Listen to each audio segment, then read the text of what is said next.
So, and the downside fall can be as much as 50%, 60%, 80%, or maybe complete.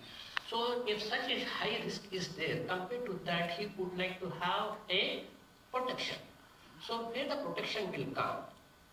If he invests in debt, yes, he would get, say, in government securities, say about 8%, or any corporate bonds, he would get, say, 10%. But he has got an investment appetite. By taking little bit risk, he would be able to get higher than, or possibility of, potential possibility is that he would get higher than 8% or 10%. So that is possible under the structured product. On the one side, his risk or his capital is protected. On the other side, he is participating in the potential upside. So this product does address the need of his risk as well as possibility of earning a higher return. Ms. Shah, do you think that there could be certainly, we've been talking about equity-linked products because those are primarily what are being issued in the market right now. But do you see a demand or a need for other asset classes? And do you also think that it would be more efficient for investors to not only look at it as an equity alternative, but also for other asset classes to invest in structured products instead? Sure. In fact, if you see the previous round of panel discussion where they were asked that what would be the asset allocation given across FX, commodities, equities and interest rates. In fact, if you want to do into all, it should be a structured product which would have underlying each one of the securities. So whereas you want to participate in the best, rising interest rate scenario is very well taken because it will lead you faster to the principal protection.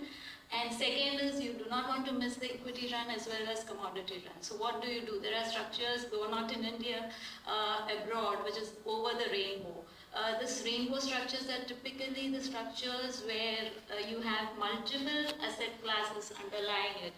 So suppose a European resident would not know how to invest in Indian stock markets. He doesn't want to take the risk of it going completely off. There are principal protected structures which offer a bond which is a European bond. So there is a protection to the principal from the earnings or the coupon of the European bond, and the participation of underlying Indian stock markets help to at least capture the minimum or wherever it is capped the return from that asset.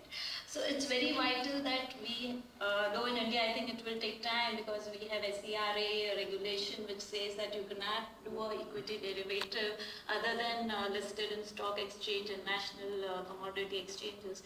But typically what we are seeing is NBFCs are coming up with gold underlying, silver underlying. There have been such structures and which are being floated, but yes, again the appetite is limited because of the issuer risk. I think we should touch upon that. The issuer risk is a very vital here a distinguishing factor which determines whether the investor wants to issue with this participate. Let's assume in fact, Ashish answered a question that why the AMCs and insurance companies and banks, what is the difference? I would say rather that it is the issuer to whom I am placing this product. If it's NBFC, I'm taking complete risk on the NBFC and its rating because ultimately the liquidity risk as well as the issuer risk lies on that NBFC. But given the choice, if it is AMC who is doing it or an insurance company who is doing it, yes, though the expenses and the transparency of fees and all may not be as what we expect, but there is this issuer risk which is mitigated substantially if you have a different issuer in this category. So ultimately it's a structured product which does benefit investor, but what is the risk taking apicide within that is a very major determining factor. That's very right. So, and she has pointed out on the issuer's risk. Since this counterparty risk is a major deterrent, it has to be seen to what extent the comfort is that investor should derive a comfort, and the comfort will come from the rating.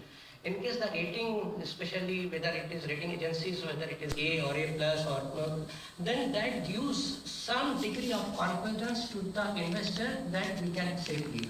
Although in the structured model, because of this Lehman Brothers case which we had, and rating agencies failed to rather predict the collapse of Lehman, but that was an event which was very exceptional. We hope that rating agencies, even if they follow Six Sigma principles, probably that chance of occurring will be low.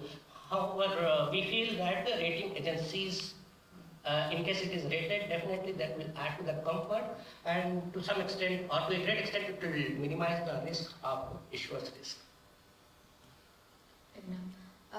Just to sort of take that a bit forward, do you see any issues in terms of, obviously the rating agencies are rating these products, but apart from that, do you see any risks which an investor should specifically keep in mind other than the, obviously the equity market risk of these products? Ashish?